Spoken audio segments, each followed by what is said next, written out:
રામ રામેતિ રમે રામે મનોરમે શ્રીમન્નારાયણો વિષ્ણુ વાસુદેવો બિરક્ષતુ. નમો નમઃ. તમારા બધાનું સ્વાગત કરું છું આધ્યાત્મિક મહાશક્તિમાં. આજનો પ્રશ્ન ખૂબ જ વિશાળ છે અને ખરેખર ખૂબ જ જરૂરી પણ છે.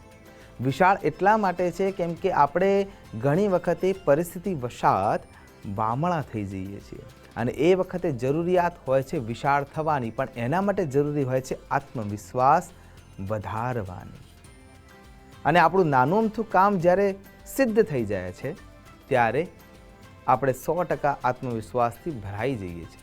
સાહસ આપણામાં વધવા લાગે છે, ઉત્સાહ આપણામાં વધવા લાગે છે. અને એટલા માટે થઈને આપણે કેટલાક મંત્રો દ્વારા જો એનું આરાધન કરવામાં આવે અથવા આપણા આગળ રહેલા જે આદર્શ છે એ આદર્શને સમજવામાં આવે અને એ રસ્તા ઉપર ચાલવામાં આવે તો 100% આપણને એમાંથી શક્તિ મળે છે અને આપણો આત્મવિશ્વાસ વધે છે. પહેલાં તો દરરોજ સવારે ઉઠીએ એટલે એવું જણાવવું જોઈએ કે હું બધું જ કરી શકું એમ છું. મારામાં ઈશ્વરે અભૂતપૂર્વ શક્તિ રાખેલી જ છે. બસ મારે એ શક્તિને જાગૃત રાખવા માટે, એ શક્તિનો ઉપયોગ લેવા માટે કેવળ અને કેવળ મારા મનને ઓર્ડર આપવાનો છે. હું એનો ગુલામ છું, એ જગ્યાએ એ મારો ગુલામ થાય. એટલા માટે ફક્ત મારે જાગૃત રહી અને મારે મારા કાર્યને સધાવવાનું છે, સિધાવવાનું છે. તો ચોક્કસ આપણે આપણા આત્મવિશ્વાસને બળરૂપે જોઈ શકીશું. અને એટલા માટે શ્લોક બહુ સ્પષ્ટ છે. આપત્સુરામઃ સમરેષુ ભીમઃ દાનેષુ કર્ણશ્ચ નયેષુ કૃષ્ણઃ ભીષ્મ પ્રતિજ્ઞા પરિપાલનેષુ વિક્રાંત કાર્યેષુ ભવાજ્જનેય. આમને ખાલી યાદ કરીશું ને આ શ્લોક દ્વારા અને પછી એમના ચરિત્રને સમજીશું તો ક્યારે આપણો આત્મવિશ્વાસ ઓછો ના થાય. આપત્સુરામ ભગવાન શ્રી રામ. રામજીના જીવનમાં જેટલી તકલીફો હતી એ તકલીફો એમને મનુષ્યની મર્યાદાઓમાં રહીને કોઈ પણ ચમત્કાર વિના પરબ્રહ્મ હોવા છતાંય એમને દેખાડી આપી, પૂરી કરી આપી. અને તમામ ચેલેન્જીસ એ પ્રમાણેની હતી કે જે એક સામાન્ય વ્યક્તિ પૂરું ના કરી શકે, છતાં પણ એમને ક્યાંય ચમત્કાર દેખાડ્યો નથી. બાલ્યાવસ્થામાં રડવાની ક્રિયાથી માંડીને યુદ્ધ મેદાનમાં ટંકાર લગાવવા સુધીની તમામ ક્રિયાઓ એમને મનુષ્ય સહજ તપશ્ચર્યાથી પ્રાપ્ત કરીને કરી છે. અને તમામ પ્રકારની લાગણીઓ સાથે, મર્યાદા સાથે એને પાર પાડી છે. આપત્સુ રામ. જ્યારે આપત્તિ આવે ને ત્યારે રામને યાદ કરવા ખૂબ જરૂરી છે. રામાય રામભદ્રાય રામચંદ્રાય વેદસે રઘુનાથાય નાથાય સીતાય પતયે નમઃ. આ શ્લોક દ્વારા તમે તમારી શક્તિને ઉજાગર કરી શકો છો અને રામજીના ચરિત્રને આત્મસાત કરી શકો છો. આપત્સુ રામ. જ્યારે આપત્તિ આવી પડે ને ત્યારે રામજીને યાદ એટલા માટે કરવા પડે કેમ કે રામજીના જીવનમાં મુશ્કેલીઓનો અંબાર હતો અને છતાંય એ ક્યાંય પાછા નથી પડ્યા.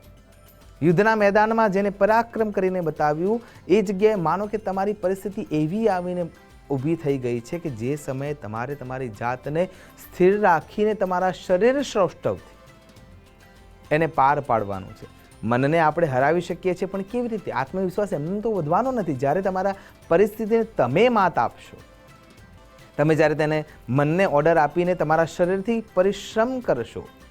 કેમ કે ભીમ એક એવા વ્યક્તિ હતા કે જેમને પોતાના શરીર સૌષ્ઠવથી તમામ પ્રકારના દૂષણોવાળા કૌરવોને હરાવ્યા અને માર્યા પણ. એમ આપણા અંદર જે છળ રીપુ રહેલા છે એનો નાશ કરવાનો જ્યારે સમય આવે ત્યારે ભીમને યાદ કરવા જોઈએ.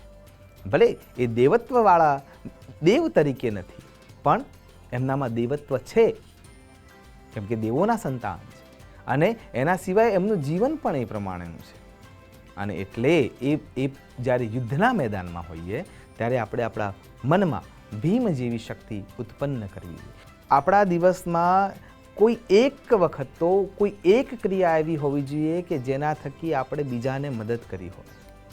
વાસી આપણે અત્યારે ભોગવી રહ્યા છીએ, ખાઈ રહ્યા છીએ, એટલે કે પુણ્ય જે પહેલા કાળમાં આપણે કરીને મેળવીને એકત્ર કરીને આવ્યા છે એના પરિપાકમાં આપણે આપણા જીવનને વ્યાપન કરી જ રહ્યા છીએ.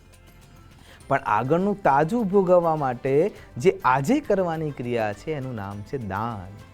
અને એટલા માટે આ ત્રીજા નંબરના વ્યક્તિને, કર્ણને આપણે એટલા માટે યાદ કરવા જોઈએ આ સમયે કે દાન દરરોજ કોઈના કોઈ રીતે, કોઈના કોઈ સ્વરૂપમાં, કોઈને મદદરૂપે, શરીરથી હોય, ધનથી હોય કે કોઈ અલગ પ્રકારની વ્યવસ્થાથી હોય, પણ આપણા તરફથી દાન થવું જોઈએ. નયેશુ કૃષ્ણ. પછી ભગવાન શ્રી કૃષ્ણની જરૂર છે નીતિમાં, અને નીતિ મર્મજ્ઞ થવાની પણ જરૂર છે. આપત્તિમાં આપણે આપણા શરીરમાં મર્યાદાઓથી વ્યવસ્થાને સાચવવાનો પ્રયત્ન કર્યો. જ્યાં યુદ્ધની જરૂર છે ત્યાં ભીમ જેવો આત્મવિશ્વાસ ઉત્પન્ન કર્યો.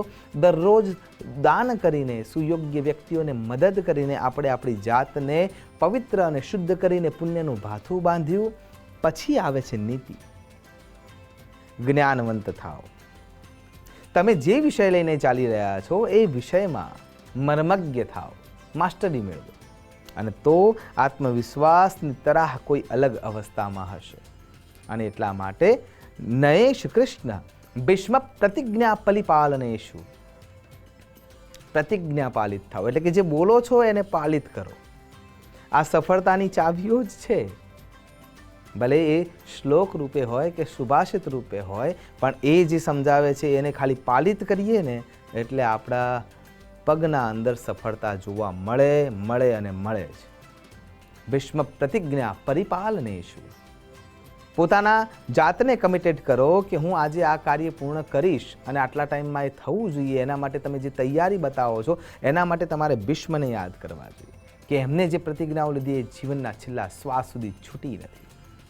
ભીષ્મ પ્રતિજ્ઞા પરિપાલનેશુ વિક્રાંત કાર્યેશુ બવાજ્જનેય. અને શરીરના અંદર જે ઉત્તમતા પ્રાપ્ત કરવી છે, સુખાકારી પ્રાપ્ત કરવી છે, શૌર્ય પ્રાપ્ત કરવું છે, વીરતા પ્રાપ્ત કરવી છે, સાહસ પ્રાપ્ત કરવું છે નવા કાર્યને સિદ્ધ કરવા માટે, એના માટે વિક્રાંત કાર્યેશુ, આપણા મનને હરાવીને વિક્રાંત કાર્ય માટે ભવાજ્જનેય, હનુમાનજી અંજનીના જાયાને આપણે આપણા દિવ્યતા રૂપે પૂજિત કરવા જોઈએ. આપણા મનમાં એમનું સ્મરણ કરવું જોઈએ. અતુલિત બલધામમ હેમશૈલાભદેહમ ધનુજવનકુશાનમ જ્ઞાનિનામ અગ્રગણ્યમ સકલ ગુણ નિધાનમ વાનરાણામધીશમ રઘુપતિ પ્રિય ભક્તમ વાતજાતમ નમામિ. આ શ્લોક દ્વારા હનુમાનજી મહારાજને યજિત કરવા જોઈએ. તો અષ્ટદા બ્રહ્મચર્યની શક્તિ આપણામાં ઉત્પન્ન થવા લાગશે. સુયોગ્ય વિચારો આપણને મળવા લાગશે. અને સુયોગ્ય વિચારોની સાથે આપણા આત્મવિશ્વાસની ઉર્જા ખૂબ આગળ વધવા લાગશે. એનાથી આગળ પંચાયતન દેવને સ્મરિત કરવા જોઈએ. જેમ કે મા જગદંબાનું આપણે આરાધન કરી રહ્યા છીએ, તો મા સરસ્વતીને ઐમ નમઃ, ઐમ નમઃ, ઐમ નમઃ આ બીજ મંત્રની માળા કરવાથી પણ આપણી ઉર્જા, ઓરા, તેજ, લાવણ્ય, જુગુપ્સા એક અલગ તરાહ સુધી પહોંચી શકે છે. અને પછી આપણે આત્મવિશ્વાસ અનુભૂત કરી શકીએ છીએ. એટલા માટે જો જગદંબાને આરાધિત કરતા હોય તો એમ નમઃ મંત્ર દ્વારા આપણે જ્ઞાન પ્રાપ્ત કરી શકીશું. અને જો ખરેખર બીમારીઓથી લડી રહ્યા છીએ અને એ સમયે આત્મવિશ્વાસની જરૂર છે તો ક્લીમ નમઃ, ક્લીમ નમઃ, ક્લીમ નમઃ, ક્લીમ નમઃ બીજ મંત્રનો જપ કરીને આપણે શક્તિવંત અને સંભૃતતાને પ્રાપ્ત કરી શકીએ છીએ. અને માં જગદંબા માટે તો યા દેવી સર્વભૂતેષુ શક્તિ રૂપેણ સંસ્થિતા નમસ્તસ્યૈ નમસ્તસ્યૈ નમસ્તસ્યૈ નમો નમઃ.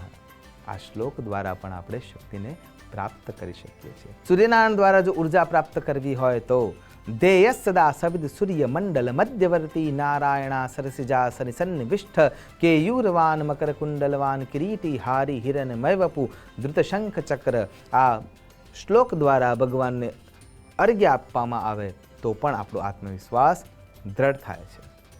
આશા કરું છું ભગવાન પંચાયતન દેવતાની આરાધનાથી આપણે આપણા મનને, શરીરને સુદૃઢતા આપી શકીએ. આપણો આત્મવિશ્વાસ સુયોગ્ય માર્ગ તરફ આપણને વાળતો રહે અને આપણે આપણા મનના ગુલામ થવાની જગ્યાએ એને આપણું ગુલામ બનાવીએ. એ જ અભ્યર્થના સાથે નમસ્કાર. અસ્તુ સદા શિવોહમ. નમો નમઃ.